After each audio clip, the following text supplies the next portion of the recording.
نحمده ونستعينه ونستغفره ونؤمن به ونتوكل عليه ونعوذ بالله من شرور أنفسنا ومن سيئات أعمالنا من يهد الله فلا مضل له ومن يضلل فلا هادي له أشهد أن لا إله إلا الله وحده لا شريك له وأشهد أن سيدنا ونبينا ومولانا محمدا عبده ورسوله أرسله ربه بالحق بشيرا ونذيرا وداعيا إلى الله بإذنه وسراجا منيرا صلى الله تعالى عليه وعلى آله وصحبه وبارك وسلم تسليما كثيرا. أما بعد فأعوذ بالله من الشيطان الرجيم. بسم الله الرحمن الرحيم. أن اشكر لي ولوالديك إلي المصير. وقال النبي صلى الله عليه وسلم: رضا الرب في رضا الوالد وسخط الرب في سخط الوالد، أو كما قال عليه الصلاة والسلام. கண்ணியத்திற்குரிய அல்லாஹ் நல்லடியார்களே, தாய்மார்களே, சகோதரிகளே,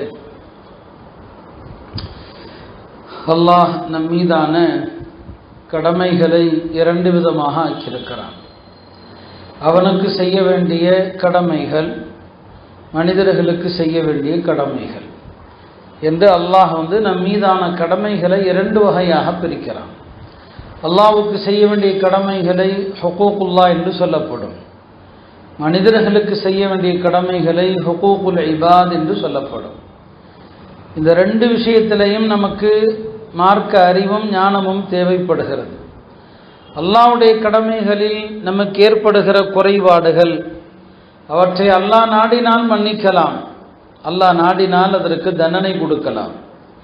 ஆனால் அடியார்கள் விஷயத்தில் நாம் செய்ய வேண்டிய கடமைகளில் குறை வைத்தோம் என்று சொன்னால் அந்த சம்பந்தப்பட்ட அடியார்கள் மன்னிக்காமல் அல்லாஹ் மன்னிப்பது கிடையாது.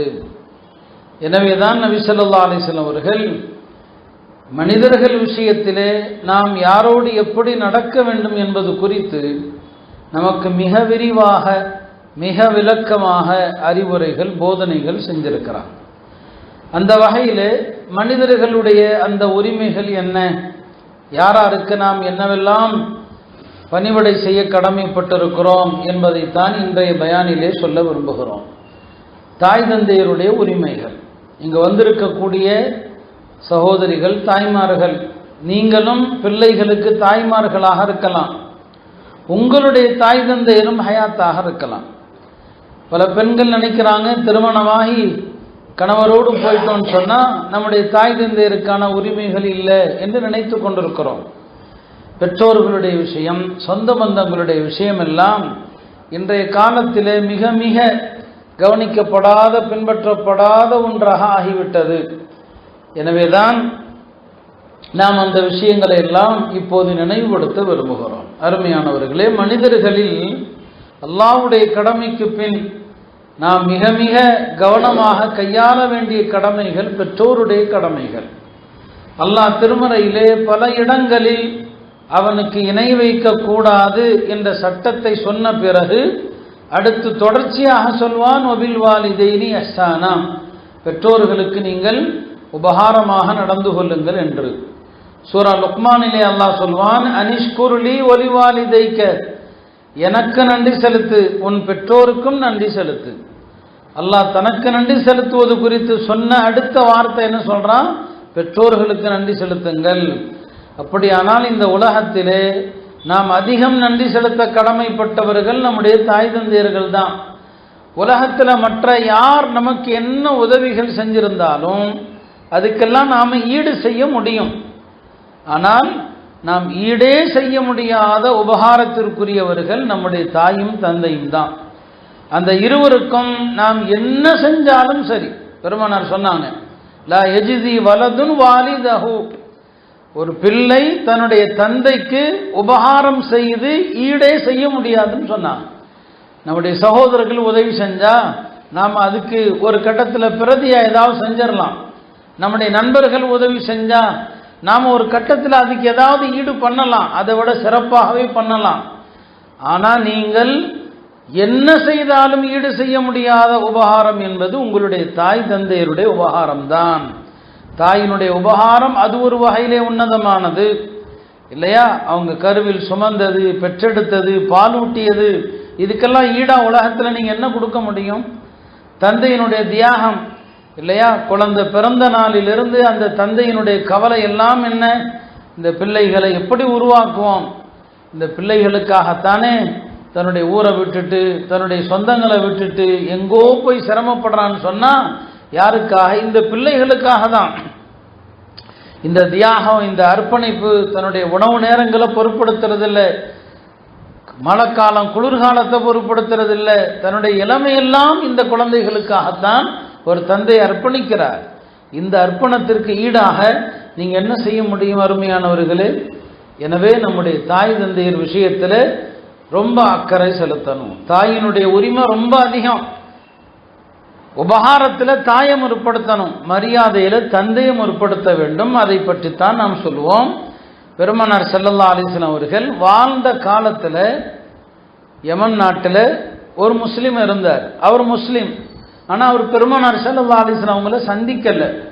பெருமானார் காலத்தில் இருக்கிறார். நபி ஸல்லல்லாஹு அலைஹி வஸல்லம் காலத்தில் வாழ்ந்து ஒரு மனிதர் முஸ்லீமாகவும் இருக்கிறாரு. நபி ஸல்லல்லாஹு அலைஹி வஸல்லம் ஹயாத்தா இருக்கிறாங்க. அவங்கள போய் சந்திக்கிறது எவ்வளோ பெரிய பாக்கியம். நாம் ஏங்கிறது இல்லையா? அவங்கள பார்க்கறது எவ்வளோ பெரிய விஷயம். ஆனால் நபி ஸல்லல்லாஹு அலைஹி வஸல்லம் காலத்தில் ஒரு முஸ்லீம் இருந்தார், பெருமானாரை சந்திக்கல. ரசூல் ஸல்லல்லாஹு அலைஹி வஸல்லம் அவங்க தன்னுடைய தோழர்களுக்கு சொல்லுவாங்க, ஒரு மனிதர் இருக்கிறாரு, நீங்க அவரை பார்த்தீங்கன்னு சொன்னா உங்களுக்காக வேண்டி அல்லாஹ்ட்ட பாவ மன்னிப்பு தேட சொல்லுங்கள். அவர் எந்த கோத்திரத்தை சார்ந்தவர், எந்த ஊரை சார்ந்தவர், எந்த பரம்பரையை சார்ந்தவர், அவருடைய உடம்புல ஒரு வியாதி இருக்குது, அவருக்கு வெண்குஷ்டம் இருந்தது, அந்த வெண்குஷ்டம் குணமாயிடுச்சு, கொஞ்சம் இருக்குது, ஒரு தீனார் திரகம் அளவுக்கு இருக்குது, அவருடைய அடையாளத்தெல்லாம் சொல்றாங்க. வெண்குஷ்டம் குணமாகி ஒரு திரக அளவுக்கு அவருக்கு கொஞ்சோண்டு இருக்குது, அவரை நீங்க பார்த்தீங்கன்னா உங்களுக்காண்டி துவா செய்ய சொல்லுங்க. பாருங்க, சஹாபா பெருமக்கள் எவ்வளவு உயர்ந்தவர்கள். அந்த சஹாபாக்களுக்கு சொல்றாங்க, ஒருத்தர் இருக்கிறாரு, அவர் சிறந்த முஸ்லீம், அவரை பார்த்தா உங்களுக்கு துவா செய்ய சொல்லுங்க. அப்படி என்னங்க அவர் செஞ்சாரு? அல்லாஹ்வுடைய தூதரையே பார்க்கலையே அவரு? பெருமானார் சொன்னாங்க, அவர் என் மீது அளவு கடந்த பற்றும் பாசமும் நம்பிக்கையும் வைத்திருப்பார். அவருடைய தாய்க்கு செய்ய வேண்டிய பணிவிடையினால் அவர் என்னை சந்திக்க முடியல. அல்லாஹ் தஆலா அதன் காரணம் அவருடைய உள்ளத்துல என் மீதான அன்பு இருக்குது, ஆனா தாயை விட்டுட்டு வர முடியாது, வயதான தாய். அந்த தாயினுடைய பணிவிடைக்காக அவர் என்ன சந்திக்கல. எனவேதான் அல்லாஹ் அவருக்கு இவ்வளவு பெரிய அந்தஸ்தை கொடுத்திருக்கிறான். நீங்க அவரை பார்த்தா உங்களுக்காண்டி இஸ்திக்பார் செய்ய சொல்லுங்கள் அப்படின்னு சொன்னாங்க. அவர் எப்படிப்பட்ட அடியார்கள் உள்ளவர்? பெருமானார் ஸல்லல்லாஹு அலைஹி சொன்னாங்க, லவ் அக்ஸம அலல்லாஹ், அல்லாஹ்வுடைய அடியார்கள்ல சில பேர் இருக்கிறாங்க, அவங்க அல்லாஹ் மீது ஆணையிட்டு இப்படி நடக்கும்னு சொன்னா அல்லாஹ் நடக்க வச்சிருவான். அல்லாஹ் மீது சத்தியமா இப்போ மழை பெய்யும் அப்படின்னு அந்த அடியார்கள் சொல்லிட்டா அவங்க சத்தியத்தை அல்லாஹ் பொய்யாக்க விரும்ப மாட்டான். அவங்க சத்தியம் பண்ணதுக்காண்டி அல்லாஹ் மழை இறக்கிடுவான். அப்படி அடியார்கள்லாம் ஒரு காலத்தில் இருந்தாங்க. நபி ஸல்லல்லாஹு அலைஹி சொன்னாங்க, இவர் அந்த மாதிரியான ஆளு, இவர் அல்லாஹ் மீது ஆணையிட்டு இது நடக்கும் நடக்காதுன்னு சொல்லிட்டாருன்னா அல்லாஹ் அவருடைய சத்தியத்திற்கு ஏற்றவாறு அவர் என்ன சத்தியம் செஞ்சாரோ அதை நடக்க வைப்பான். அவர் தான் உவைசுல் கர்னி, கர்னுங்கிற அந்த பகுதியை சார்ந்தவர் என்று பெருமானார் ஸல்லல்லாஹு அலைஹி வஸல்லம் சொன்னாங்க. நபி ஸல்லல்லாஹு அலைஹி வஸல்லம் இதை சொன்னதிலிருந்து உமர் ரலியல்லாஹு அன்ஹு அவர்களுக்கு ஒரே ஆசை, இவரை பார்க்கணும் பார்க்கணும் பார்க்கணும்னு சொல்லி ரொம்ப ஆசை அவருக்கு. ஹஜ்ஜுக்கு வருஷந்தோறும் உமர் ரலியல்லாஹு அன்ஹு வருவாங்க. வரும்போதெல்லாம் கேட்பாங்க, இந்த பகுதியிலிருந்து யாராவது வந்திருக்கிறாங்களா என்று விசாரிப்பாங்க. உவைசுல் கர்னி விளம்பரத்தை விரும்ப மாட்டார், தன்னை யாரும் அடையாளம் கண்டுவிடக்கூடாது என்று ஒதுங்கி இருக்கிறவர். அதனால அவரை பற்றி யாருக்கும் தெரியாது. ஒரு வருஷம் ஹஜ்ரத் உமர் ரலியல்லாஹு அன்ஹு அவர்கள் இந்த நாட்டிலிருந்து இந்த கோத்திரத்தை சார்ந்த இந்த அடையாளத்தில் யாரும் இருக்கிறாங்களா? அப்ப சொல்லப்படுது, ஆமா இப்படி ஒருத்தர் இருக்கிறாரு. உடனே உமர் ரலியல்லாஹு அன்ஹு வந்துருவாங்க, நீங்க யாரு எல்லாத்தையும் கேட்பாங்க. அவர் தன்னை முடிந்த வரைக்கும் மறைக்க தான் பார்ப்பாரு. உமர் ரலியல்லாஹு அன்ஹு விட மாட்டாங்க. நீங்க இன்னார் தானே, உங்களுக்கு வெண்குஷ்டம் இருந்துச்சா, அந்த வெண்குஷ்டம் உங்களுக்கு குணமடைஞ்சுதா என்று கேட்டு நீங்க தான் உவைசுல் கர்னி, நீங்க எனக்காண்டி பாவ மன்னிப்பு தேடுங்கன்னு சொல்லி இப்போ அவங்க சொல்லுவாங்க, நீங்கள் எவ்வளோ பெரிய சஹாபி, எவ்வளோ பெரிய நபித்தோழர், நீங்கள் ஏண்ட போய் பாவ மன்னிப்பு தேட சொல்கிறீங்களே? நபி ஸல்லல்லாஹு அலைஹி வஸல்லம் எனக்கு சொன்னாங்க, நீ அவரை பார்த்தா உனக்கு பாவ மன்னிப்பு தேட சொல் என்று, அதனால நான் பாவ மன்னிப்பு தேடுகிறேன்னு சொல்லி சொன்னாங்க. அதுக்கப்புறம் உமர்தானு கேட்டாங்க, நீங்கள் எங்கே இருக்கிறீங்க இப்போன்னு சொல்லி. நான் இப்போது ஈராக்குக்கு வந்துட்டேன், கூஃபாவில் இருக்கிறேன். நான் உங்களுக்கு ஏதாவது அங்குள்ள கவர்னருக்கு கடிதம் எழுதி உங்களுக்கு ஏதாவது நான் உதவிகள் செய்ய சொல்லட்டுமா? இல்லை, நான் விரும்பலை, நான் எளிமையாக மறைந்து ஒரு சாதாரண குடியில் தான் நான் வாழ விரும்புகிறேன்னு சொன்னார். போயிட்டாங்க. அடுத்த வருஷம் ஹஜ்ரத் உமர் ரலியல்லாஹு அவர்கள் ஹஜ்ஜுக்கு வரும்போது ஈராக்கிலிருந்து வந்தவங்கள்ட்ட கேட்குறாங்க, ஒய்சுல் கர்னி வந்திருக்கிறாரான்னு சொல்லி. அப்போ ஒருத்தர் சொல்கிறாரு, ஒய்சுல் கர்னியா? அவருக்கு ஒய்சுல் கர்னா யார், எவ்வளோ பெரிய அந்தஸ்துன்னு தெரியல, அவர் கூஃபாவில் இருக்கிறாரு, ஒரு சாதாரண குடிசையில் இருக்கிறாரு அப்படின்னு சொல்லி. இப்போ அவர் வரலையா இந்த வருஷம்? வரல. இப்போ இவர் ஆச்சரியப்படுறாரு, இந்த நபர் ஏன் ஹலீஃபா உமர் அவர்கள் ஒய்சுல் கர்னியை பற்றி இப்படி கேட்குறாங்க? இவர் ஹஜ்ஜை முடிச்சுட்டு திரும்பி போய் ஒய்சுல் கர்னி குடிசையில் இருக்கிறார், அங்கே போய் எனக்காண்டி பாவ மன்னிப்பு தேடுங்கிறார். ஒய்சுல் கர்னி சொன்னாங்க, எப்பா நீ தானப்பா புனிதமான பயணம் ஹஜ்ஜுக்கு போயிட்டு வந்திருக்கிற, நீ தானே எனக்கு துவா செய்யணும். இல்லை, நீங்கள் தான் எனக்கு துவா செய்யணும். அப்போ ஒய்சுல் கர்னி கேட்டாங்க, நீ உமரை பார்த்தியான்னு கேட்டான். உமர்தானும் பார்த்திய நீ? ஆமாம், நான் உமரை சந்தித்தேன். உமர்தானவங்க எவ்வளோ மதிப்பு வச்சுருந்தாங்க பாருங்க. இத்தனை சிறப்பு அந்த மனிதருக்கு எதனால் அங்கே கிடச்சிது? அவர் என்ன பெரிய ஆலிமா? அவர் பெரிய சட்ட மேதையா? அவர் என்ன ஒரே ஒரு விஷயந்தான், அவருடைய தாயை பராமரித்தார். அவருடைய தாய் உள்ள வரைக்கும் எங்கேயும் போகல இல்லையா? இன்னைக்கு நாம் தாய்மார்களை, வயதான பெற்றோர்களை எந்த அளவுக்கு நாம் பார்க்குறோங்கிறத மிக வருத்தத்தோடு தான் நான் தெரிவிக்க விரும்புகிறேன். அடுத்தடுத்து நான் சொல்லுவேன், இந்த ஒரு விஷயத்துக்காக அல்லாஹ் அந்த தோழருக்கு எவ்வளோ பெரிய உயர்வையும் அந்தஸ்தையும் கொடுக்குறான்னா பார்த்துக்குங்க. சரிங்களா? ஹஜ்ரத் உமர் ரலியல்லாஹு அவர்கள் ஒரு ஆளை பார்த்தாங்க. அவர் தன்னுடைய தாயை சுமந்துக்கிட்டு வர்றார், ஹஜ்ஜுக்கு வர்றார். உமர் ரலியல்லாஹு சொன்னாங்க, என்னுடைய தாய் இந்த வயதில் உயிரோடு இருந்து இந்த மாதிரி ஒரு பணிவிடையை செய்யக்கூடிய வாய்ப்பு எனக்கு இல்லாமல் போச்சேன்னு நினைக்கிறேன்னு சொன்னாங்க. தாயை தூக்கிட்டு வரக்கூடிய இந்த வாய்ப்பு எனக்கு இல்லாமல் போயிடுச்சேன்னு சொன்னாங்க. ஒரு ஆள் ஹஜ்ரத் உமர் ரலியல்லாஹு அவங்கள்ட்ட கேட்பாங்க, நான் ஹுராசான் நாட்டிலிருந்து வர்றேன் மக்காவுக்கு, என் தாயை தூக்கி சுமந்துக்கிட்டு வழிநடுக பணிவிடை செஞ்சுக்கிட்டு வழியில் எங்கேயாவது தேவைப்பட்டா என் தாயை என்னுடைய மடியில் தங்க வைத்து ஓய்வெடுக்க வச்சுட்டு நான் மக்கா வரைக்கும் வர்றேன். என் தாய்க்கு நான் செய்த இந்த பணிவிடைகள் எல்லாம் நான் என் தாயினுடைய கடமையை நிறைவேற்றுவதற்கு போதுமா அப்படின்னு கேட்பான். உமர் சொல்லுவாங்க, இல்லை, பிரசவ நேரத்தில் ஏற்பட்ட அந்த ஒரு வலி இருக்கு இல்லையா, அந்த ஒரு வலிக்கு கூட நீ செஞ்ச இந்த ஹிதமத்துகள் பணிவிடைகள் எதுவுமே ஈடாகாதுன்னு சொன்னான். இன்னைக்கு நாம் தாய் தந்தையரை பார்க்கறது இல்லை, ஒன்று ஆள் போட்டு பார்க்கறது அல்லது காசை கொடுத்துறது.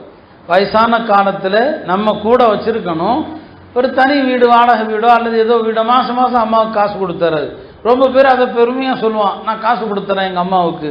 இந்த காசு என்னத்துக்கு தேவை இருக்குது?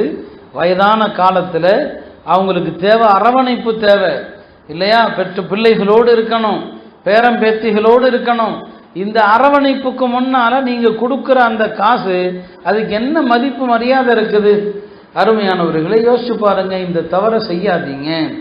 இன்னைக்கு நீங்கள் உங்களுடைய வயதான பெற்றோருக்கு என்ன செய்ய போறீங்களோ நாளைக்கு அதுதான் உங்களுக்கு நடக்கும், அதான் உங்களுக்கானது.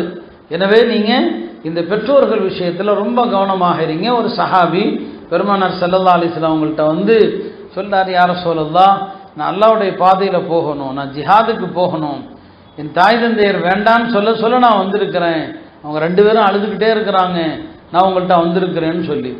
நபி ஸல்லல்லாஹு அலைஹி வஸல்லம் அவங்க அவரை சபாஷ் போட்டு பாராட்டல, நீதான்பா அல்லாஹ்வுடைய மார்க்கத்திற்காண்டு உயிரை கொடுக்க வந்திருக்கிற, பெற்றோர்களை கூட நீ கண்டுக்கலன்னு சொல்லி பாராட்டல. மாறா, இப்போது நல்லதானே இருந்துச்சு, சத்தம் கேட்கலையா? அப்படியா, சரி. இப்போ நபி ஸல்லல்லாஹு அலைஹி வஸல்லம் அவங்க சொன்னாங்க, இல்லை இல்லை, நீ போ, ஃபாதஹிக்குஹுமா இர்ஜிஅ ஃபாதஹிக்குஹுமா கமா அபகைதஹுமா, நீ போய் உன்னுடைய பெற்றோர், நீ மைக்கு சரி பண்ணுங்க, இதுதான் இப்போ இங்கே வச்சு இப்போ பண்ணக்கூடாது, காலையிலே முன்னாலேயே காலையிலே அங்கே சவுண்டு கேட்குதான்னு பார்த்துக்குங்க. இப்போ சொன்னாங்க, நீ அல்லாஹ்வுடைய பாதையிலலாம் போக வேண்டாம், போய் உன்னுடைய தாய் தந்தையரை போய் வரும்போது நீ அளவைத்து விட்டு வந்தாய் அல்லவா, போய் அவர்களை சிரிக்க வைன்னு சொன்னான். அவங்கள போய் சிரிக்க வை. ஃபஅத்ஹிக்ஹுமா கமா அப்கைதஹுமா, வரும்போது அள வச்சுட்டு வந்தேன்னாரு பாருங்க, போய் அவங்கள சிரிக்க வைன்னு சொன்னாங்க நபி ஸல்லல்லாஹு அலைஹி வஸல்லம். இனிமே பார்த்துக்கங்க.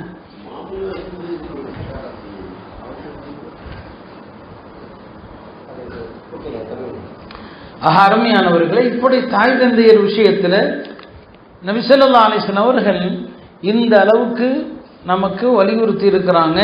பெற்றோருக்கு நீங்கள் செய்யக்கூடிய உபகாரங்கள் உங்களுடைய ஆயுளை அதிகப்படுத்தும், உங்களுடைய ரிசுக்கில் அபிவிருத்தியை தரும் என்று திரும்ப திரும்ப சொல்லுவாங்க. பெற்றோர்களை நீங்கள் உபகாரமாக அவங்கள கவனிச்சுக்கிட்டீங்கன்னு சொன்னால் மறுமையில் உங்களுக்கு விசாரணை லேசாக போயிடும். மஹ்ஷர் மைதானத்தில் யாருக்கு விசாரணை லேசாகும்னு சொன்னால், யார் தன்னுடைய தாய் தந்தையருக்கு உபகாரமாக இருந்தாரோ அவருக்கு லேசாயிடும். பெருமானார் ஸல்லல்லாஹு அலைஹி வஸல்லம் சொன்னாங்க, முன் சென்ற பனு இஸ்ரவேலர்கள் யூதர்கள் இருக்கிறாங்க இல்லையா, அவங்க காலத்தில் 2 அண்ணன் தம்பிகள் வெவ்வேறு பகுதியில் மன்னர்களாக இருக்கிறாங்க. அதில் ஒரு மன்னன் இருக்கிறானே, அவர் நாட்டு மக்கள்கிட்டையும் ரொம்ப நேர்மையாக நடக்கிறாரு. அவருக்கு ஒரு வயதான அம்மா, அந்த தாயையும் ரொம்ப பாசத்தோடு பார்த்து கொள்றாரு. இப்படி ஒரு மன்னர். இன்னொரு பக்கம் இன்னொரு மன்னர் இருக்கிறான், அவருடைய சகோதரர் தான், நாட்டு மக்களையும் கொடுமைப்படுத்துறான். தன்னுடைய வயதான தாயை மதிக்கிறதும் கிடையாது. இப்படியான ஒரு நிலை. இப்போ அந்த பகுதியில் இருக்கிற நபி, அந்த நபிக்கு அல்லாஹ் சொன்னா, இந்த நேர்மையாக நடக்கிறாரே, தன்னுடைய தாயை கவனித்துக் கொள்கிறாரே, அந்த அரசனுடைய ஆயுள் முடிய போகுது, அவருக்கு 3 வயசு தான் இருக்குதுன்னு சொல்லி 3 வருஷம் தான் இருக்குது. மறுபக்கம் அநியாயம் செய்கிறான் இல்லையா, அவனுடைய ஆயுள் காலம் 30 வருஷம் இருக்குதுன்னு நல்லா சொல்கிறான். மக்கள்லாம் கவலைப்படுறாங்க, நல்ல மன்னனுடைய ஆயுள் கம்மியாக இருக்குது, கெட்டவனுடைய ஆயுள் அதிகமாக இருக்குதுன்னு சொல்லி மக்கள் எல்லாம் ஒரு திடலில் அல்லாட்ட கதறாங்க, அல்லாட்ட அழுது துவா செய்கிறாங்க, எல்லாம் இந்த நல்லவனுக்கு வயசை கூட்டு, கெட்டவனுடைய வயசை குறைச்சிருன்னு சொல்லி. இப்போ அல்லாஹ் சொன்னான், நான் ஏற்கனவே முடிவு எடுத்துட்டேன், இந்த நல்லவனுடைய ஆயுள் 3 தான் இருக்குது, இன்னும் 3 வருஷம்தான். ஆனால் அவருடைய நேர்மையினால, அவருடைய தாய்க்கு செய்த பணிவிடையினால அந்த கெட்டவனுடைய ஆயுள் 30 வருஷம் இருக்கு இல்லையா, அதை நான் இவருக்கு கொடுத்துட்டேன். அவனுடைய ஆயுளை குறைச்சி அதை 3 வருஷம் ஆக்கிட்டேன். அந்த கெட்டவன் 3 வருஷத்துல இறந்துட்டான், இந்த நல்லவர் அதுக்கப்புறம் 30 வருஷம் வாழ்ந்தாரு. இதெல்லாம் ஒரு தாய் தந்தைக்கு செய்கிற பணிவிடையினால. பெருமானார் ஸல்லல்லாஹு அலைஹி வஸல்லம் சொன்னாங்க, நான் ஒரு கனவு கண்டேன், ஆச்சரியமான கனவு என்று அவங்களே சொல்றாங்க. இது கனவுல நடக்குது. நான் ஒரு கனவு கண்டேன், ஒரு ஆச்சரியமான கனவு. என்னவென்று சொன்னா, ஒரு முஸ்லிமுடைய உயிரை கைப்பற்றுவதற்கு மலக்குல் மௌத்து வந்துட்டாங்களாம். மலக்குல் மௌத்து வந்துட்டாங்க.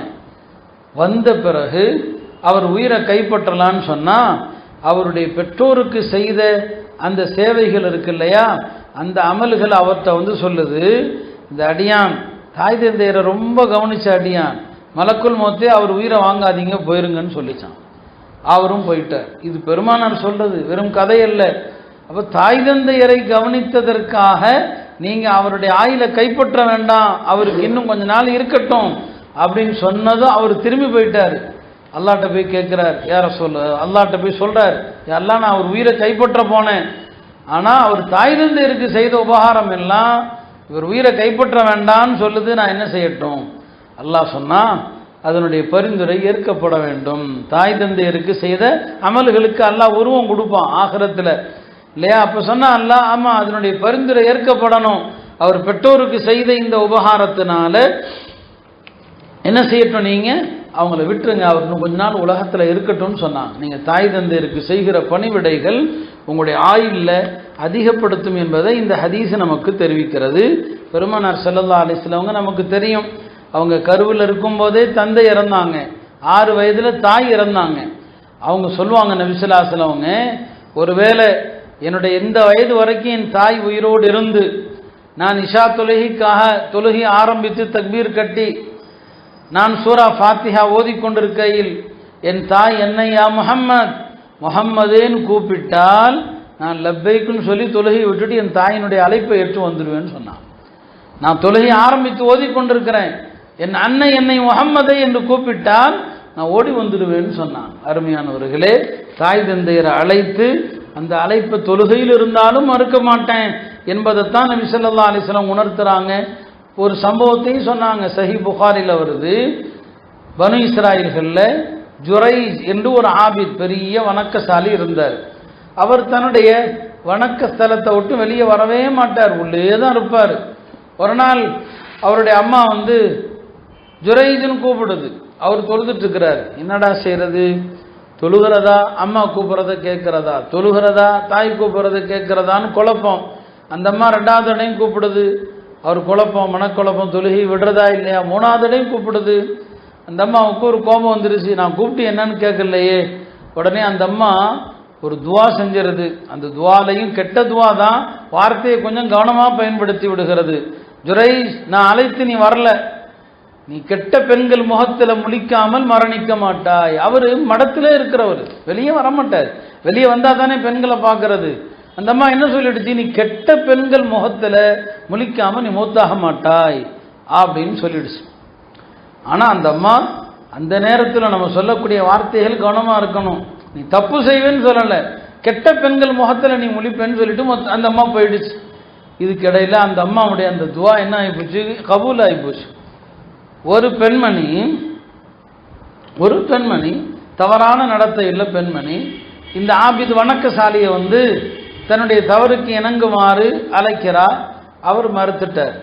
அந்த அம்மா என்ன செய்து, ஒரு ஆட்டினிடையனோடு தவறாக நடந்து அந்த அம்மா கர்ப்பமாயிடுது. கர்ப்பமான பிறகு ஊர் மக்களை எல்லாம் கூப்பிட்டு சொல்லுது, என்னுடைய கர்ப்பத்துக்கு காரணம் இந்த மடத்தில் வணங்கிட்டு இருக்கிறாரே ஜுரைஜ் அவர் தான் சொல்லி. மக்கள் எல்லாம், ஜுரைஜா, அவர் நல்ல மனுஷனாச்சு, அந்தாலா இப்படி பண்ணிட்டாரு. மக்கள் எல்லாம் அவசரப்பட்டு அவருடைய அந்த மடத்தை வழிபாட்டு தலத்தை இடித்து அவரை எல்லாம் கைது பண்ணி மன்னனுக்கு முன்னால் கொண்டு வர்றாங்க. இப்போ இந்த விபச்சாரி பெண்ணும் என்ன செய்றா இருக்கிறா. இப்போ அந்த விபச்சாரியை அவர் பார்த்துடுறார். அந்த தாய் செஞ்ச துவா என்ன, நீ கெட்ட பெண்ணுடைய முகத்தை பார்ப்பேன்னு சொன்னாங்க இல்லையா, அந்த துவா பழிச்சிருச்சு, பார்த்துட்டார். இப்போ அவருக்கு தண்டனை, அரசாங்கம் தண்டனை கொடுக்க போகுது. ஏன்னா ஒரு பெண்ணிடத்தில் விபச்சாரம் பண்ணிட்டாருன்னு சொல்லி. ஆனால் அல்லாஹ் வணக்கசாலிகளை அப்படி காப்ப விட மாட்டான் இல்லையா. அவர் சொன்னார், இந்த கர்ப்பத்துக்கு நான் காரணம் இல்லை, பிறந்திருக்கிற அந்த குழந்தைகிட்ட கேளுங்க, அந்த குழந்தை சாட்சி சொல்லும்னு சொல்லி. அந்த குழந்தைகிட்ட எப்படி கேட்கறது, அந்த குழந்தை பேசிச்சு, இல்லை இந்த கர்ப்பத்துக்கு இவர் காரணம் இல்லை, ஒரு ஆட்டடையினை காட்டி அவன் தான் காரணம்னு சொல்லி. இப்போ மக்கள் எல்லாம் அந்த ஆபிதிடத்தில் மன்னிப்பு கேட்டாங்க. உங்களுக்கு தங்கத்தாலேயே மடத்தை கட்டித்தரோன்னு சொன்னாங்க. வேண்டாம், என்னுடைய எளிமையான குடில், எப்போதும் உள்ள குடிலை கட்டித்தாங்க, நான் அதில் போய் வணக்கம் செய்கிறேன்னு சொன்னாங்க. இந்த சம்பவம் நமக்கு உணர்த்துவது, 3 பேர் குழந்தையில பேசினவங்கன்னு இருக்கிறாங்க. 3, 5ன்னு பல எண்ணிக்கை வருது. ஈசா அலைஹிஸ்ஸலாம் குழந்தையா பேசினாங்க. இந்த ஜுரைஜுடைய சம்பவத்தில் வரக்கூடிய அந்த குழந்தையும் பேசியது இந்த ஹதீஸில் வருது. இப்போ என்ன, அவர் வணக்கத்தில் ஈடுபட்டிருந்த நேரத்தில் தாய் அழைத்த போது அவர் தாயினுடைய அழைப்பை மதித்து என்னன்னு கேட்டிருக்கணும். அப்படி கேட்க தவறியதனால் அந்த தாயினுடைய துவா கபூலாகி ஒரு கெட்ட பெண்ணுக்கு முன்னால் நிற்க வேண்டிய நிலை ஏற்பட்டு போச்சு. அதைத்தான் நபி ஸல்லல்லாஹு அலைஹி வஸல்லம் அவர்கள் இங்கு நமக்கு உணர்த்தினாங்க. அருமையானவர்களே, ஹஜ்ரத் அபூ ஹுரைரா ரலியல்லாஹு அன்ஹு அவர்கள் ஒரு பெரிய சஹாபி, ஏராளமான ஹதீஸுகளை அறிவித்த ஒரு சஹாபி. அவங்க ஒரு மனிதருக்கு சொன்னாங்க, தாய் தந்தையரோடு போனால் எப்படி போகணும், தந்தைக்கு முன்னால் நீ போகாத, தந்தைக்கு பின்னால் போ, அவரை முன்னால் நடக்க விடுன்னு சொன்னாங்க. ஒரு இடத்துல போய், ஒரு மஜ்லிஸில் போய் நீங்கள் 2 பேரும் ஒன்றா போகிறீங்கன்னா உன் தந்தை இருப்பதற்கு முன்னால் நீ இருக்கக்கூடாது, அவர் உட்காரணும். முதல்ல அத்தா உட்கார்ந்த பிறகு தான் புள்ள உட்காரணும். எந்த பிள்ளைங்க இன்னைக்கு இதெல்லாம் பார்க்குது, தந்தை உட்காரணும், அதுக்கப்புறம் நீங்கள் உட்காருங்கன்னு சொன்னாங்க. மேலும் சொன்னாங்க, அவர் சாப்பிட விரும்புகிற ஒரு பொருளை நீ சாப்பிட்றாதுன்னு சொன்னாங்க. தந்தை சாப்பிட நினைக்கிறாரு, இல்லை வேண்டாம், நம்ம அத்தா சாப்பிட நினைக்கிறாரா, அவரை சாப்பிடவை, அந்த பொருளை, அவர் விரும்புகிற பொருளை நீ சாப்பிடாதேன்னு சொன்னாங்க. மேலும் சொன்னாங்க, பெற்றோரை ஓரக்கண்ணால் பார்க்கக்கூடாது, ஓரக்கண்ணால் பார்க்கறது இழிவு அது இல்லையா. நம்ம எந்த பொருளை துச்சமாக இழிவாக நினைக்கிறோமோ அதைத்தான் இப்படி ஓரக்கண்ணால் பார்ப்போம் இல்லையா. தாய் தந்தையரை இப்படி ஓரக்கண்ணால் பார்த்து அவர்களை நீ இழிவுபடுத்தாதேன்னு சொன்னாங்க. மேலும் கடைசியாக சொன்னாங்க, அபூ ஹுரைரா, உன் பெற்றோர் உறங்காமல் இரவில் நீ உறங்கி விடாதேன்னு சொன்னாங்க. தாய் தந்தையர் தூங்கிட்டாங்களா, அவங்க படுத்துட்டாங்களா, அவங்களுக்கு ஏதாவது ஹிதமத் இருக்குதா, அவங்களுக்கு ஏதாவது தண்ணி ஏதாவது வேணுமா, இரவு நேரத்தில் அவங்களுக்கு ஏதாவது மருந்து மாத்திரைகள் எடுத்து கொடுக்கணுமா, அவங்க தூங்கின பிறகு நீங்கள் உறங்க செல்லுங்கள் என்று சொன்னாங்க. அவங்க தன்னுடைய மேலும் சொன்னாங்க, உன்னுடைய தந்தையினுடைய பெயரை சொல்லி கூப்பிடாதேன்னு சொன்னாங்க. அத்தா பெயரை சொல்லி அழைக்க வேண்டாம் என்று சொன்னாங்க. குரலை உயர்த்தி பேச மாட்டாங்க. அபூ ஹுரைரா தன்னுடைய தாய்க்கு முன்னால, பெற்றோருக்கு முன்னால குரலை உயர்த்திட்டா நம்முடைய முன்னோர்கள் இஸ்திக்பார் செய்வாங்க, அல்லாஹ்ட்ட பாவ மன்னிப்பு தேடுவாங்க. என்ன காரணம்னு கேட்டால், இல்லை நான் குரலை உயர்த்திட்டேன் என்னுடைய தாய் தந்தைக்கு முன்னாலேன்னு சொல்லுவாங்க. அபூ ஹுரைரா ரலியல்லாஹு அன்ஹுடைய பழக்கம் என்னன்னா, அவங்களுடைய தாய் ஹயாத்தா இருந்தாங்க, அவங்களுடைய தந்தை இல்லை, தாய் இருந்தாங்க. அந்த அம்மாவும் பின்னால முஸ்லீம் ஆயிட்டாங்க. அபூ ஹுரைரா ரலியல்லாஹு அன்ஹுடைய பழக்கம் என்னன்னா, எப்போ வீட்டை விட்டு வெளியே போனாலும், வெளியே போகிற நேரத்திலையும் சரி, வீட்டுக்குள்ள வரும்போதும் சரி, தன்னுடைய தாயை பார்த்து 3 தடவை சொல்லுவாங்க, அஸ்ஸலாமு அலைக், என்னுடைய அருமை தாய் அவர்களே உங்களுக்கு சலாம் உண்டாகட்டும், அல்லாஹ் உங்களுக்கு கருணை காட்டட்டும், சிறுபிராயத்தில் என்னை அன்போடு நீங்கள் வளர்த்தீர்களே அதற்காக அல்லாஹ் உங்களுக்கு கருணை காட்டட்டும், நான் பெரியவனான பிறகு என் மீது எவ்வளவு பாசம் வச்சிருக்கீங்களே அதற்கு அல்லாஹ் கருணை காட்டட்டும் என்று இப்படி சொல்லிட்டு தான் வீட்டுக்குள்ளே வருவாங்க, சொல்லிட்டு தான் வெளியே போவாங்க. இப்போ வீட்டில் பெற்றோர் இருக்கிறாங்கன்னு சொன்னால் அந்த பெற்றோரை எவ்வளவு பாசத்தோடு பார்க்கணும், எவ்வளவு அன்போடு பார்க்கணும். அவங்கள பார்க்கறதே பெரிய வணக்கம். ஒரு ஹதீஸில் நபி ஸல்லல்லாஹு அலைஹி வஸல்லம் சொன்னாங்க, உனக்கு தாய் இருக்கிறாங்களான்னு சொன்னால் இருக்கிறாங்க, அந்த தாயை நீ அன்போடு பார்த்தால் உனக்கு ஏற்றுக்கொள்ளப்பட்ட ஒரு ஹஜ்ஜுடைய நன்மைன்னு சொன்னாங்க. ஒரு சஹாபி கேட்பாங்க, ஒரு நாளைக்கு 100 தடவை பார்த்தா அல்லாஹ் 100 நன்மை கொடுப்பானா, ஹஜ்ஜுடைய நன்மை கொடுப்பானான்னு கேட்டாங்க. ஒரு தடவை பார்த்தா ஒரு ஹஜ்ஜுடைய நன்மை, நீங்கள் பெற்றோரை 100 தடவை பார்த்தா 100 ஒப்புக்கொள்ளப்பட்ட ஹஜ்ஜுடைய நன்மை கிடைக்குமான்னு கேட்டாங்க. நபி ஸல்லல்லாஹு அலைஹி வஸல்லம் சொன்னாங்க, கிடைக்கும். காரணம் என்னன்னு சொன்னால், ஃபஇன்னல்லாஹ அக்ஸர் வ அத்யப், அல்லாஹ் உங்களை மாதிரி கொஞ்சம் கொடுக்குறவன் இல்லை, அல்லாஹ் கஞ்சம் கிடையாது, நிறைய கொடுக்குறவன். அல்லாஹ் மனப்பூர்வமாக கொடுக்குறவன். மனுஷனாக இருந்தால் சில நேரங்களில் நிறைய கொடுக்கும் போதும் மனசு வராது, மனசு என்னங்க கொஞ்சம் பாரமாக இருக்கும். அல்லாஹ் அப்படி இல்லை, அள்ளி கொடுக்குறவன், மனப்பூர்வமாக கொடுக்குறவன். நீ உன்னுடைய தந்தையை 100 தடவை பார்த்தாலும், தாயை 100 தடவை நீ பார்த்தாலும் 100 ஹஜ்ஜுனுடைய நன்மை அல்லாஹ் உங்களுக்கு கிடைக்க வைப்பான்னு சொன்னான். அருமையானவர்களே, இந்த கண்ணியமான பார்வைகள் இதெல்லாம் எவ்வளவு இன்றைக்கு குறைந்து போய்விட்டது என்பதை யோசித்து பார்க்கணும். நம்முடைய முன்னோர்கள் சொல்லுவாங்க, ஒருத்தன் நஃபிலான ஹஜ்ஜு செய்கிறதை விட தன்னுடைய தாயோடு வயதான காலத்தில் தாய் தந்தையோடு உட்கார்ந்து சாப்பிட்றது இருக்கிறதே, அது நஃபிலான ஹஜ்ஜை விட நல்லது. ஒரு மனிதர் ஹசன் பஸ்ரிகிட்ட கேட்குறாங்க, நான் கடமையான ஹஜ்ஜு முடிச்சிட்டேன், நான் இப்போ உபரியான ஹஜ்ஜுக்கு போகலான்னு நினைக்கிறேன், ஆனால் என் தாய் தனியாக இருப்பாங்க. சொன்னாங்க, வேண்டாம் போகாத, உன் தாயோட உட்கார்ந்து நீ சாப்பிட்றது இருக்குது, அது நஃபிலான ஹஜ்ஜை விட மேலானது.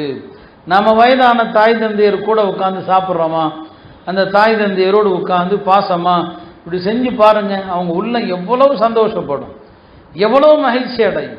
வயதான காலத்தில் எவ்வளவு மன அழுத்தங்கள், நோயினுடைய அழுத்தம், பல கவலைகள், இந்த மாதிரி நேரத்தில் அந்த புள்ள பக்கத்தில் உட்கார்ந்து இந்த தாயோடு அந்த தந்தையோடு ஒரே தட்டில் உட்கார்ந்து அவங்க சாப்பிட்றத பார்க்கறது, அந்த பெற்றோருக்கு எவ்வளவு சந்தோஷம் இருக்கும் யோசிச்சு பாருங்க. இதுலேயே அவங்களுடைய நோயெல்லாம் சரியாக போயிடும், அவங்க எந்த மருந்தும் சாப்பிட வேண்டிய தேவையில்லை. ஆனால் இன்றைய பிள்ளைகளுக்கு பெற்றோருடைய அருமை, தாய் தந்தையருடைய அருமைங்கிறது கொஞ்சம் கூட தெரிகிறதில்லை, நாமும் அதை போதிக்கிறதும் இல்லை. நான் கேள்விப்படுறது, அல்லாஹு ஆலம், பல பெண்கள் பிள்ளைகளை தந்தைக்கு எதிராக திருப்பி விடுறதுல கில்லாடிகளாக இருக்கிறாங்கன்னு சொல்லி, அத்தாவும் மதிக்க வேண்டாம் அப்படின்னு நிறைய பொம்பளைங்க சொல்லி கொடுப்பாங்க அப்படின்னு நான் கேள்விப்பட்டிருக்கேன். அது உண்மையா இல்லையா எனக்கு தெரியாது, அது ரொம்ப தவறு. உங்கள் பிள்ளைங்க உங்களை எப்படி மதிக்கணும்னு நினைக்கிறீங்களோ உங்களுடைய கணவரையும் மதிக்கணும்.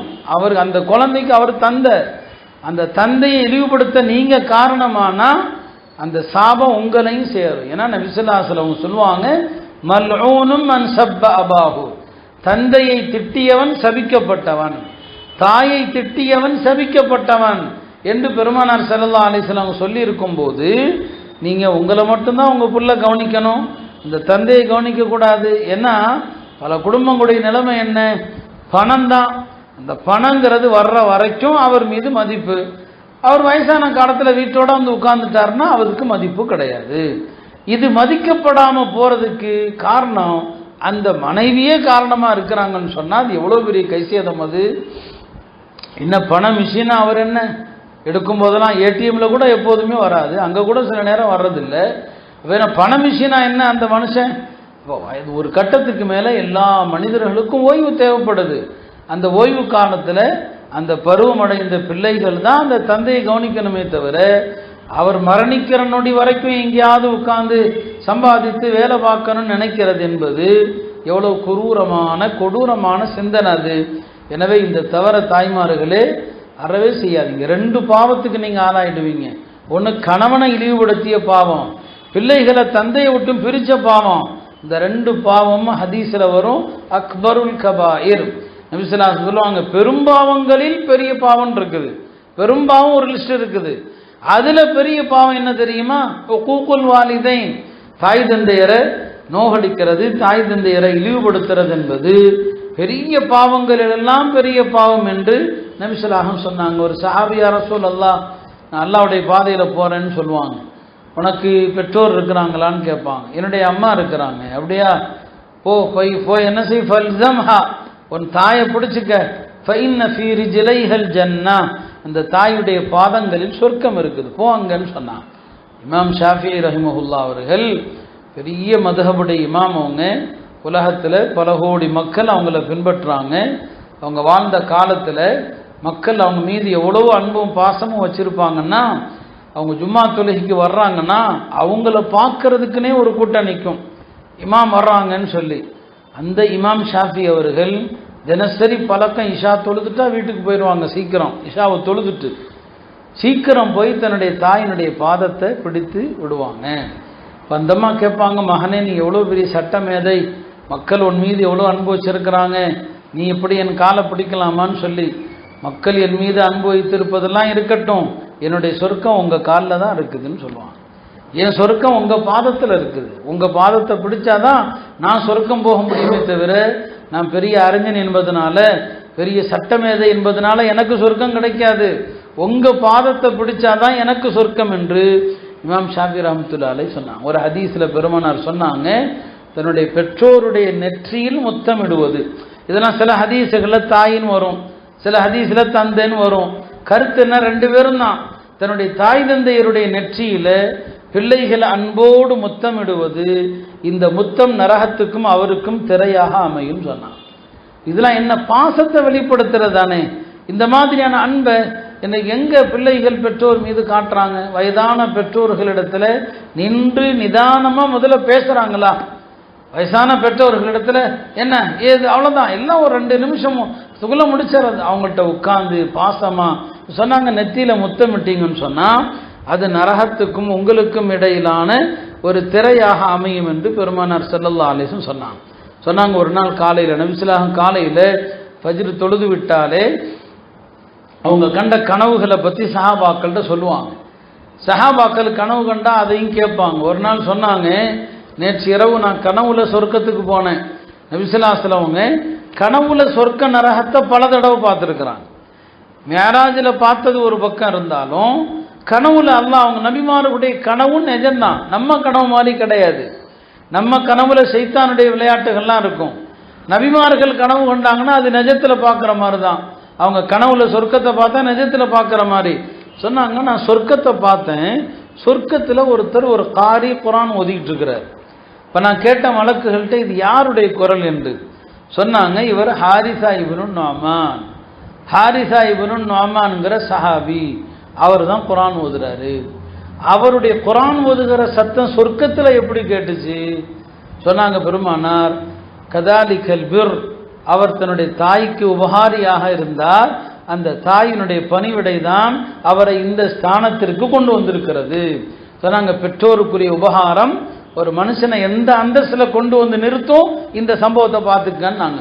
கதாலிகல் பிர், இது அவருக்கு மட்டுமல்ல, உங்களுடைய தாய் தந்தை இருவருமோ இருவரில் ஒருவரோ இருந்தால் அவர்களுக்கு நீங்கள் செய்யக்கூடிய அந்த எல்லா சேவைகளும் ஒரு அடியான சொர்க்கத்தில் கொண்டு வந்து நிறுத்தும். உடம்பு உலகத்தில் இருக்குது, ஓதக்கூடிய குரல் சொர்க்கத்தில் கேட்குது.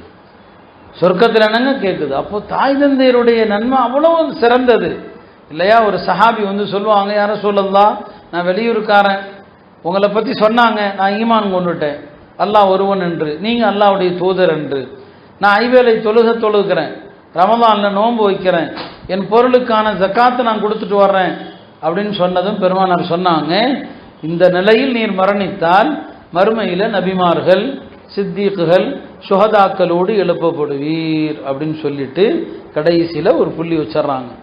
பெற்றோருடைய மனதை புண்படுத்தாத வரை நீ சேர ஈமான் கொண்டது, தொழுகிறது, நோன்பு வைக்கிறது, ஜக்காத்து, இதெல்லாம் நபிமார்கள், சித்தீக்குகள், சுஹதாக்களோடு உன்னை கொண்டு வந்து சேர்க்கும். ஆனால் பெற்றோரை நீ புண்படுத்தி இருக்கக்கூடாது. பெற்றோரை நீ புண்படுத்தி இருந்தால் இதெல்லாம் போச்சு, வீணா போச்சுன்னு சொன்னாங்க. அப்போ நீங்கள் எவ்வளோ பெரிய தியாகங்கள், எவ்வளோ பெரிய அமல்கள் நீங்கள் செஞ்சாலும் சரி, உங்களுடைய தாய் தந்தையரை நீங்கள் கஷ்டப்படுத்தி இருந்தீங்கன்னு சொன்னால் அது உங்களை நரக படுகொலியில் தள்ளிடும்னு சொன்னாங்க. ஒரு மனுஷன் செலவு செய்யக்கூடிய அந்த பணம் இருக்கு இல்லையா, அந்த பணத்தை பெருமானார் சொன்னாங்க, செலவு செய்யக்கூடிய பணம் 5 வகையாக இருக்குது. அந்த காலத்தில் தீனார் தங்க காசு, 5 வகையான தங்க காசு. இந்த 5 வகையான தங்க காசை ஒருத்தன் 5 வழியில் செலவு செய்யலாம். அதில் சிறந்தது என்ன? பெருமானார் பட்டியலிடுறாங்க. ஒரு தீனாரை ஒருத்தன் தன்னுடைய தாய்க்கு கொடுக்குறான், இதுதான் உள்ளதிலேயே சிறந்தது. இன்னொரு தீனார் தன்னுடைய தந்தைக்கு கொடுக்குறான், இது அடுத்த கட்டமாக இது என்னங்க சிறந்தது.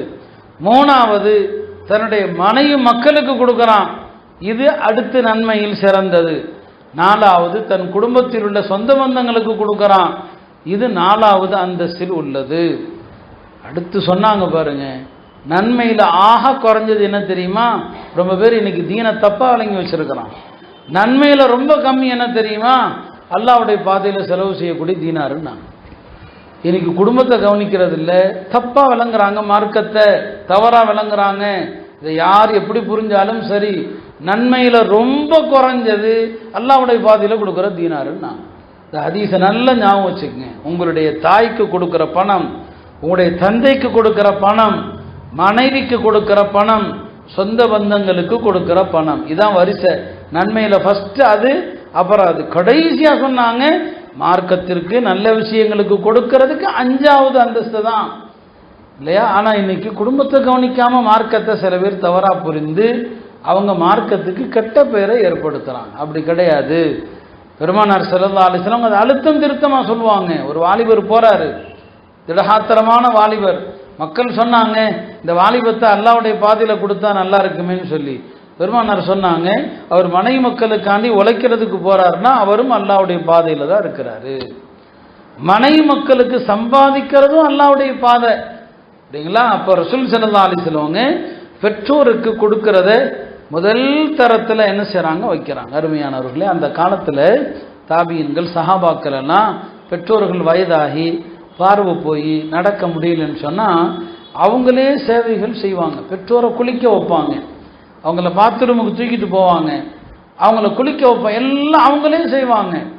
இதெல்லாம் என்னங்க, வேலைக்கு ஆள் வைக்கலாம். அந்த காலத்தில் அடிமைகள் இருந்தாங்க, எக்கச்சக்கமான அடிமைகள் இருப்பாங்க. இந்த வேலையை அடிமையை வச்சு பார்க்கணும்னு நினச்சா பார்க்கலாம். இன்னைக்கு நமக்கு வேலைக்காரங்கன்னா அவங்களுக்கு சம்பளம் கொடுக்கணும். சஹாபாக்கள் வீட்டில் அடிமைகள் இருக்கிறாங்க, அந்த அடிமைகளை வச்சு இந்த வேலையை பார்க்கலாமே. எந்த சஹாபி எந்த தாபியும் செய்ய மாட்டாங்க. தன்னுடைய வயதான பெற்றோரை தானே எல்லா சுத்தம் செய்கிற வேலையிலிருந்து, குளிக்க வைக்கிற வேலையிலிருந்து எல்லாத்தையும் பார்ப்பாங்க. இன்னைக்கு நம்மள அப்படி யாராவது தயாராக இருக்கிறாங்களா? பெற்றோர்கள் படுக்கையில் இருக்கிறாங்களா? அதை வெறுக்கிறோம். வெறுக்கக்கூடாது அருமையானவர்களே. தாய் தந்தையர் இறந்த பிறகும் அவங்க இறந்த நாளை நீங்கள் நினச்சிங்கன்னா, இப்போ தாய் தந்தையர் இறந்துட்டாங்கன்னு வைங்க, நான் அடுத்து சொல்வேன், இறந்த பிறகு நாம் அவங்களுக்காண்டி என்னென்ன செய்யணும். மூத்தா போயிட்டாங்க, இப்போ ஞாபகம் வருது, இப்போ நீங்கள் இன்னா லில்லாஹி வ இன்னா இலைஹி ராஜிஊன் சொல்கிறீங்க. அத்தா இறந்து 5 வருஷம் ஆச்சு. பெருமானார் சொன்னாங்க, இப்னு மாஜால வருது, எப்போவெல்லாம் இறந்தவரை நினச்சி நீங்கள் இன்னா லில்லாஹ் சொல்வீங்களோ, இறந்த அன்னைக்கு சொன்னால் என்ன கூலியோ அந்த கூலி இப்போவும் கிடைக்கும். இறந்த அன்னைக்கு சொன்னால் என்ன கூலி இப்போ கிடைக்கும். இதுக்கு என்ன அர்த்தம்? இதற்கு உங்களுடைய தாய் தந்தையர் பிரிந்து போன பிறகும் கூட அவங்கள நீங்கள் மறந்துடக்கூடாது. எங்கள் அத்தா மௌத்தாயிட்டாரு, எங்கள் தாயார் மௌத்தாயிட்டாங்க, அப்போ இன்னா லில்லாஹி வ இன்னா இலைஹி ராஜிஊன் அவங்களுடைய எண்ணங்கள் வந்துக்கிட்டே இருக்கணும். பெருமானார் ஸல்லல்லாஹு அலைஹி வஸல்லம் சின்ன வயசில் தாயை இழந்தாங்க இல்லையா? 6 வயசு. அந்த தாய் மீது அவங்க எவ்வளோ பாசம் வச்சுருந்தாங்க. அவங்க மக்காவுக்கு வருகிற போது ரசூல் ஸல்லல்லாஹு அலைஹி வஸல்லம் தாயார் அடக்கப்பட்ட இடம் அபுவாங்கிற இடம். அந்த இடம் வந்தபோது அந்த இடத்த நோக்கி கொஞ்சம் திரும்பி போய் மக்காவில் போகிற பாதையிலிருந்து அப்படி லேசாக திரும்பி அந்த தாயாருடைய அடக்கத்தலத்தில் போய் ஒரு குழந்தை மாதிரி உட்கார்ந்து அழுதாங்க. எல்லா சஹாபாக்களும் அழுதாங்க, எல்லாரும் அழுதுட்டாங்க. யோசிச்சு பாருங்க, அவங்க எவ்வளோ பெரிய நபி, அந்த தாய் மீதான அன்பு தானே. எத்தனை வருஷம் ஆச்சு இது நடக்கிறது? அவங்க மூத்தாகிறதுக்கு 3 வருஷத்துக்கு முன்னால் நடக்குது. அவங்க தாயார் இறந்து எத்தனை வருஷம்? 58 வருஷம் ஆச்சு இல்லையா? 58 வருஷத்துக்கு முன்னால் இறந்து போன தாயினுடைய அடக்கத்தலத்தில் உட்கார்ந்து தானும் அழுது எல்லாரையும் அழ வைக்கிறாங்கன்னா இது என்ன பாடத்தை கட்டுத்தருது? என் தாயின் தந்தையும் நான் சிறு குழந்தையாக இருக்கும்போது இறந்திருந்தாலும் சரி, அந்த தாய் தந்தையரை நான் எண்ணி பார்க்கணும் அப்படிங்கிறதானே இது நினைச்சு காட்டுது. உயிரோடு இருக்கும் போதே மதிக்கிறது இல்லை. நாம் அந்த அளவுக்கு தான் பெற்றோரை வச்சிருக்கிறோம். இது தாய்மார்கள்ட்ட அழுத்தமாக சொல்ல காரணம், உங்களுடைய பிள்ளைகள் உங்களை மதிக்கணும்னா நீங்கள் உங்களுடைய தாய் தந்தையரை மதிங்க. உங்களுடைய கணவனை மதித்து உங்களுடைய பிள்ளைகளை தந்தைக்குரிய அந்தஸ்தை சொல்லிக் கொடுங்க. தந்தை என்பவர் யாரு? பையன் அத்தாட்ட தர்க்கம் பண்ணுறான், குரலை உயர்த்துறான்னு சொன்னால் அவர் உங்கள் அத்தா, அவர் பேசக்கூடாது அவர்கிட்ட. இன்னைக்கு நல்லா ஏற்றி தான் விடுவாங்க, நல்லா பேசுகிறா. அதில் இவங்களுக்கு ஒரு மகிழ்ச்சி, இவங்களுக்கு ஒரு சந்தோஷம். மகன் கொஞ்சம் அத்தாவை பேசிட்டான்னா இவங்களுக்கு ஒரு உள்ளூர ஒரு குதூகலம். பெரிய பாவம் அது, நீங்கள் செய்யக்கூடிய பெரிய தவறு. இந்த தவறு என்று தயவு செய்து உணருங்கள். ஆக பெருமானார் ஸல்லல்லாஹு அலைஹி வஸல்லம் அவங்க இந்த அளவுக்கு நமக்கு பெற்றோருடைய விஷயத்தை சொல்லித்தராங்க. அருமையானவர்களே, மேலும் நபி ஸல்லல்லாஹு அலைஹி வஸல்லம் அவங்க சொன்னாங்க, லா யதுகுலுல் ஜன்னத ஆகன், பெற்றோரை துன்புறுத்தியவன் சொர்க்கம் செல்ல மாட்டான்னு சொன்னாங்க. பெற்றோரை துன்புறுத்தியவனை அல்லாஹ் மறுமையில் பார்க்க மாட்டான். லா யம்துருல்லாஹ், அல்லாஹ் மறுமையில் 3 பேர்த்த பார்க்க மாட்டான். செஞ்ச உபகாரத்தை சொல்லி காட்டுறவன், மது பழக்கத்திற்கு அடிமையானவன், பெற்றோரை துன்புறுத்தியவர்கள், இவர்களை அல்லாஹ் பார்க்கவே மாட்டான்னு சொன்னால் இவங்க விஷயத்தில் யார் போய் பரிந்துரை செஞ்சாலும் அல்லாஹ் ஏற்றுக்க மாட்டான். இப்போ பெற்றோரை நீங்கள் துன்புறுத்தி இருந்தீங்கன்னா, உங்கள் பெற்றோரை நீங்கள் துன்புறுத்தி இருந்தால் அல்லாஹ் அவங்கள பார்க்க மாட்டான். அப்போ இது கவனிக்கத்தக்க விஷயம். அது காலை மாலையில் பெருமானார் ஸல்லல்லாஹு சொன்னாங்க, நீங்கள் காலையில் எழுந்திருக்கிறீங்க, உங்கள் தாய் தந்தையர் ஹயாத்தாக இருக்கிறாங்க. காலையில் எழுந்திருக்கும் போது உங்கள் பெற்றோர் உங்கள் மேலே கோபம் இல்லாமல் இருக்கிறாங்க, உங்கள் மேலே திருப்தியாக இருக்கிறாங்கன்னா தினசரி உங்களுக்கு சொர்க்கத்தினுடைய 2 வாசல்கள் திறந்து வைக்கப்படுது. மாலையில் அத்தா அம்மா சந்தோஷமாக இருக்கிறாங்க, அந்த நிலையில் நீங்கள் மாலை பொழுதை அடைந்தால் சொர்க்கத்தின் 2 வாசல் உங்களுக்கு திறக்கப்படுதுன்னு சொன்னாங்க. பிறகு சொன்னாங்க, காலையில் எழுந்திருக்கிறீங்க, அன்னைக்கு நைட்டு ஏதோ நடந்திருக்குது, உங்கள் அத்தா அம்மா உங்கள் மேலே கோபத்தில் இருக்கிறாங்க, கோபத்தில் இந்த நிலையில் காலையில் எழுந்திருக்கிறீங்க, நீங்கள் இன்னும் மன்னிப்பு கேட்கல சொன்னாங்க, உங்களுக்கு நரகத்தினுடைய 2 வாசல் திறந்து வைக்கப்படுது. மாலை நேரத்தை அடைகிறீங்க, அத்தா அம்மாட்ட சண்டை போட்டிருக்கீங்க, உங்கள் மேலே வருத்தத்தில் இருக்கிறாங்க, நரகத்தினுடைய 2 வாசல் திறந்து வைக்கப்படுது. நான் இது என்ன சாதாரண விஷயமா இது? அப்போ சஹாபாக்கள் கேட்டாங்க, யாரும் சொல்லலாம், அந்த கோபத்தில் இருக்கிறதுக்கு காரணம் தப்பு பெற்றோர்கள் மீது இருந்தாலுமான்னு கேட்குறான். ஏன்னா சஹாபாக்கள் எதையும் விட மாட்டாங்க. தப்பு அவங்க மேலே இருந்தாலுமா? பெருமானார் சொன்னாங்க, வஇன்தலமாஹு, அவர்கள் அவனுக்கு அநியாயமே செய்திருந்தாலும் சரி, இதுக்கு மேலே பேச ஒன்றுமே கிடையாது. ஆமாம், அவங்க மேலே தான் தப்பு, ஆனாலும் இந்த பிள்ளை அவங்கள முறைக்கக்கூடாது, அவங்கள திட்டக்கூடாது, அவங்கள தர்க்கம் பண்ணக்கூடாது. தாய் தந்தைன்னு வந்துட்டா அவ்வளோதாங்க, மார்க்கம் தாங்க முக்கியம். அங்கே நம்ம இல்லை எங்கள் அத்தா அப்படி பண்ணாரு, எங்கள் அம்மா அப்படி பண்ணுச்சு, வலியே கிடையாது. அல்லாஹ்வுடைய பொருத்தம் அவங்க பொருத்தத்தில் இருக்குது, அல்லாஹ்வுடைய கோபம் அவங்க கோபத்தில் இருக்குது. எனவே மற்ற உலகத்தில் யாரோடு வேண்டுமானாலும் நீங்கள் நியாயமாக இருந்தால் சண்டை போடலாம், அதான் மார்க்க சட்டம், அதுதான், விட்டு கொடுக்கறது வேற. ஆனால் தாய் தந்தை விஷயத்தில் மட்டும் என்ன தெரியுமா, நீ உங்கள் பக்கம் நியாயம் இருக்குது, அவங்க பக்கம் தப்பு இருக்குது. அப்படி இருந்தாலும் தாய் தந்தையரை மட்டும் நீங்கள் கை நீட்டவே முடியாது, அவர்களை மட்டும் நீங்கள் எதிர்த்து பேசவே முடியாது, அவர்களை மட்டும் நீங்கள் குறையே சொல்ல முடியாது. தெளிவாக சொல்லிட்டாங்க, வஇன்தலமாஹு, அந்த 2 பேரும் உனக்கு அநியாயமே செய்திருந்தாலும் சரி. இதை விட தெளிவாக எப்படி உயர்த்த வேண்டிய அவசியம் என்ன இருக்குது? அருமையானவர்களே, ரசூல் ஸல்லல்லாஹு அலைஹி வஸல்லம் ஒரு ஹதீஸில் சொன்னாங்க, அல்லாஹ் 7 பேரை தன்னுடைய படைப்புகளில் 7 வானத்திற்கு அப்பால் இருந்து சபிக்கிறான். இதை சொல்லும் போதே ஒரு அழுத்தம் கொடுக்குறாங்க. அல்லாஹ் அர்ஷிலிருந்து சபிக்கிறான், 7 பேர்த்து சபிக்கிறான். அந்த 7 பேர் யாருன்னு இப்போ நான் சொல்லலை. அதில் ஒரு ஆள் யாருன்னு சொன்னால் தன்னுடைய தாய் தந்தையரை நோகடித்தவன், அவர்களுடைய மனம் புண்படியாக நடந்தவன், இவனை அல்லாஹ் அரிசிலிருந்து கொண்டு சபிக்கிறான்னு சொன்னாங்க. பாருங்க, அல்லாஹ்வுடைய சாபங்கிறது சும்மாவா? அல்லாஹ் சபிச்சா நம்ம இங்கே என்னங்க ஆகிறது? அல்லாஹ்வுடைய அருள் பார்வை, அல்லாஹ்வுடைய கருணை இருக்க போய்த்தானே நம்ம எல்லாம் ஓடுறோம், நம்ம எல்லாம் நடக்கிறோம். நம்முடைய ஒவ்வொரு நொடியும் அல்லாஹ்வுடைய ரஹமத்துடைய தேவை இருக்குது. அல்லாஹ்வுடைய அருள் ஒரு நிமிஷம் நின்னா என்ன ஆகும்னு தெரியாது. அந்த ரப்பு சபிச்சா நம்ம பொழப்பு என்ன ஆகிறது? 7 வானங்களுக்கு அப்பால் இருந்து அல்லாஹ் சபிக்கிறான். யார் பெற்றோரை துன்புறுத்தினார்களோ அவர்களை. இந்த ஹதீஸுகளை மனசுல வச்சு நடந்துக்குங்க.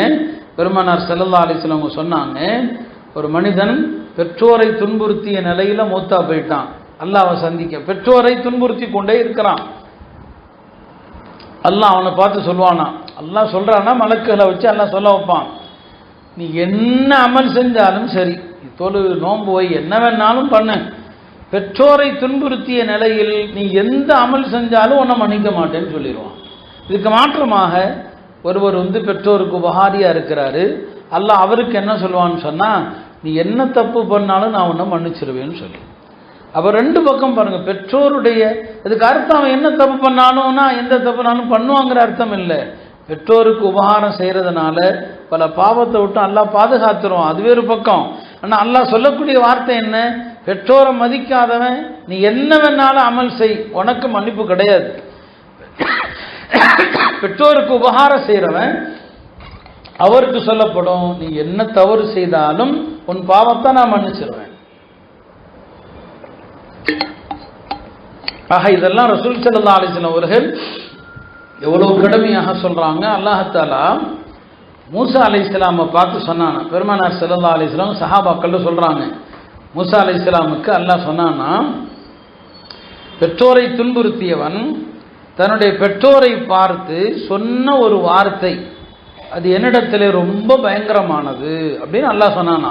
பெற்றோரை துன்புறுத்தக்கூடிய ஒரு ஆளு அவன் தாய் தந்தையரை பார்த்து சொன்ன ஒரு வார்த்தை அது மக்களுடைய பார்வையில் லேசா இருக்கலாம், ஆனா என்னிடத்துல ரொம்ப கடுமையானது அப்படின்னு அல்லாஹ் மூசா அலைஹிஸ்ஸலாம்ட்டு சொன்னானா.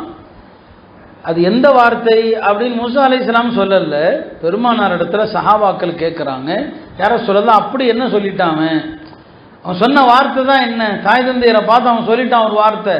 அல்லாஹ் சொல்றானா, ஏண்டா அது கடுமையானது? ரப்பு சொல்றானா அது எவ்வளோ பெருசா இருக்கும் யோசிச்சு பாருங்க.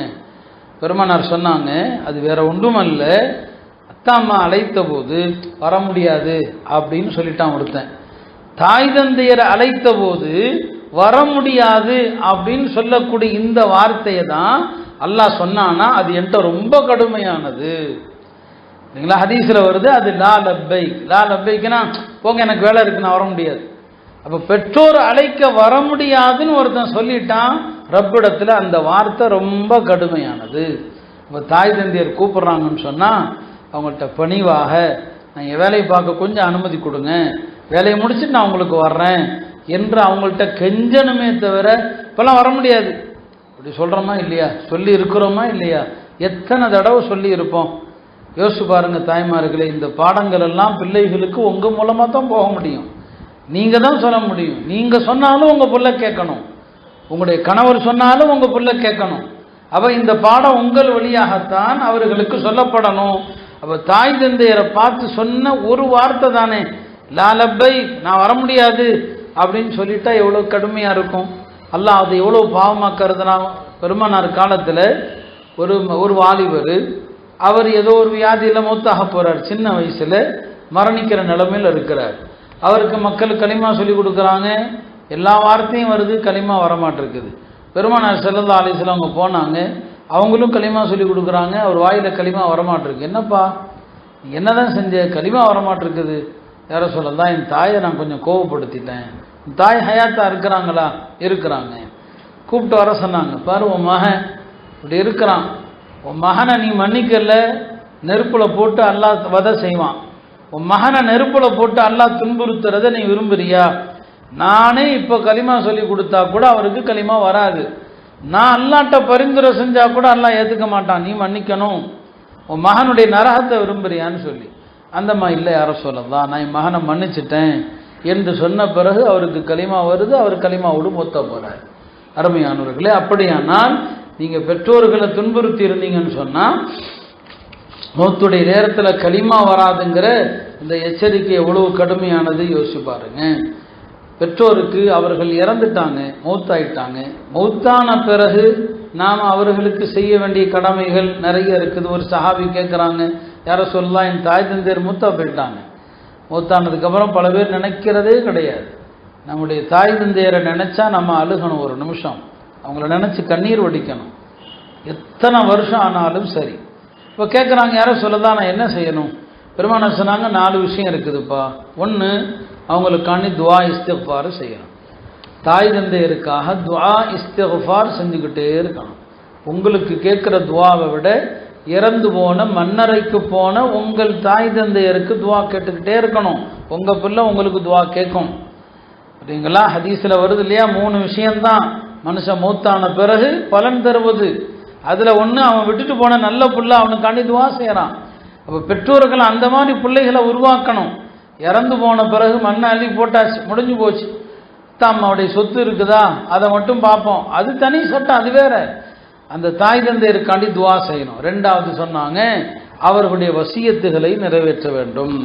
அவங்க வாழ்ந்த காலத்தில் வசியத்து செஞ்சுருப்பாங்க இல்லையா, அந்த வசியத்து என்ன, அவங்க யார்கிட்டையாவது ஏதாவது சொன்னாங்களா, ஏதாவது எழுதி வச்சிருக்கிறாங்களா, அவங்களுக்கு ஏதாவது கடன் இருக்குதா, அவங்க ஏதாவது ஹஜ்ஜி என்னங்க செய்யாமல் போயிட்டாங்களா, அதையெல்லாம் நிறைவேற்றணும். இதெல்லாம் பிள்ளைகளுடைய கடமை. 3வது சொன்னாங்க, இக்ராமு சதீகிஹிமா, பெற்றோர்களுடைய நண்பர்கள் இருப்பாங்க இல்லையா, அந்த நண்பர்களை பெற்றோர்கள் இறந்த பிறகும் அவங்களுடைய நண்பர்கள் ஹயாத்தா இருக்கிறாங்களா, அவங்கள போய் கண்ணியப்படுத்தணும், அவங்களுக்கு அன்பளிப்பு கொடுக்கணும். உங்கள் பெற்றோருடைய அத்தா அம்மாவுடைய உறவினர், அவங்களுடைய நண்பர்கள் ஹயாத்தா, உறவினர்கள் நண்பர்கள் ஹயாத்தா இருக்கிறாங்க, அவங்களுக்கு போய் நீங்கள் அன்பளிப்பு செஞ்சு அவங்கள சந்தோஷப்படுத்தினா அவங்களுடைய ரூஹு சந்தோஷப்படும். ஹதீஸில் சொன்னாங்க. 4வது சிலத்து ரஹிமிஹிமா, பெற்றோர்களுடைய உறவினர்கள், நம்முடைய அத்தாவுடைய உடன்பிறப்புகள், அவங்களுடைய சகோதர சகோதரிகள், அம்மாவுடைய சகோதர சகோதரிகள்.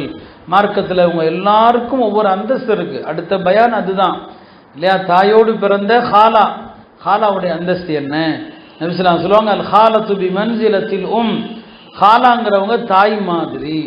இப்போ தாய் இல்லை, தாயுடன் பிறந்த சகோதரிகள் இருக்கிறாங்களா, ஹாலா தாய் மாதிரின்னு சொன்னாங்க. குடும்பத்தில் மூத்த சகோதரன் இருக்கிறான்னு சொன்னால் மூத்த சகோதரன் தந்தையை போன்று மதிக்கப்படணும்னு சொன்னாங்க. அது உறவுகள்ங்கிற அடுத்த தலைப்பில் நாம குடும்பத்தில் யாராருக்கு என்னென்ன மதிப்பு இருக்குது. இப்போ அத்தாவோடு பிறந்தவர்கள், அவங்களுடைய என்னங்க நம்முடைய பெரிய தந்தையோ அல்லது சச்சாமார்களோ இருக்கிறாங்களா, இந்த உறவுகளை எல்லாம் மதிக்கணும். நம்முடைய மாமமார்களை எல்லாரும் என்னங்க மதிக்க, இதெல்லாம் பெற்றோரை மதிக்கிற மாதிரி.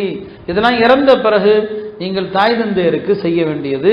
அவங்க இறந்து எத்தனை வருஷம் ஆனாலும் சரி, நீங்கள் செய்யக்கூடிய இஸ்திக்ஃபார்னால அவருக்கு தரஜா உயரும். ஒரு ஹதீஸில் வருது, ஒரு மனிதருக்கு அல்லாஹ் திடீரென்று ஆகிரத்தில் அவருக்கு பதவியை கூட்டிட்டான். அவர் கேட்குறாரு, அல்லாஹ் இந்த பதவி இப்போ எப்படி கூட்டப்படுது, நான் தான் அமலே இப்போ செய்யலையே. இப்போ அல்லாஹ் சொல்லுவான், உன்னுடைய மகன் உனக்காக வேண்டி செய்த இஸ்திக்ஃபார், அந்த இஸ்திக்ஃபார்னால உன்னுடைய அந்தஸ்து இப்போது உயர்த்தப்படுதுன்னு சொன்னாங்க.